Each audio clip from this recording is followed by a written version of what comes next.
सध्या सोशल मीडियावर धुमाकूळ घातलेल्या कॉक्रोच जनता पार्टीचे संस्थापक अभिजित दिपके यांच्या आईला आता भीती वाटत असून त्यांनी आपल्या मुलाबद्दल चिंता व्यक्त केली आहे। गेल्या 15 मे रोजी स्थापन झालेल्या कॉक्रोच जनता पार्टीनं सोशल मीडियावर धुमाकूळ घातलाय। केवळ 8 दिवसात कॉक्रोच जनता पार्टीचे 1,18,70,000 फॉलोअर्स झाले। समाज माध्यमाच्या इतिहासात इतक्या कमी वेळात एखाद्या चळवळीनं फॉलोअर्सचा मिळवलेला हा सर्वाधिक आकडा आहे।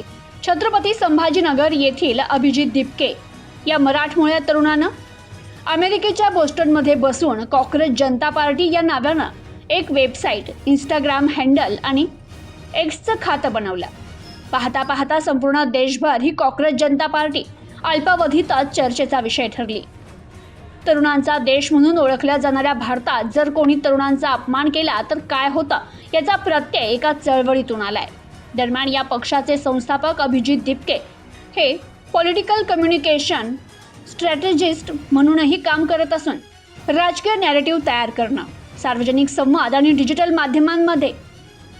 डिजिटल माध्यमांद्वारे मतप्रवाह घडवणं यावर त्यांचा अभ्यास केंद्रित आहे। अभिजित दिपके यांनी 2020च्या दिल्ली विधानसभा निवडणुकीत मीम्स आधारित डिजिटल प्रचारावर काम केलं। भाजपच्या देश के गद्दारों को गोली मारो सालों को या घोषणेवर प्रत्युत्तर म्हणून देश के गवारों को स्कूल भेजो सारों को हे सोशल मीडिया कॅम्पेन राबवण्यात आलं होतं। या मोहिमेत अभिजित यांचा सहभाग होता।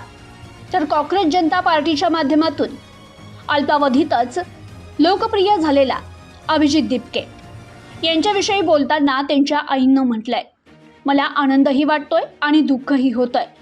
अभिजित दिपके यांच्या आई अनिता दिपके यांनी आपल्या मुलाच्या सुरक्षिततेबाबत चिंता व्यक्त केली आहे। Bureau report, news today 24।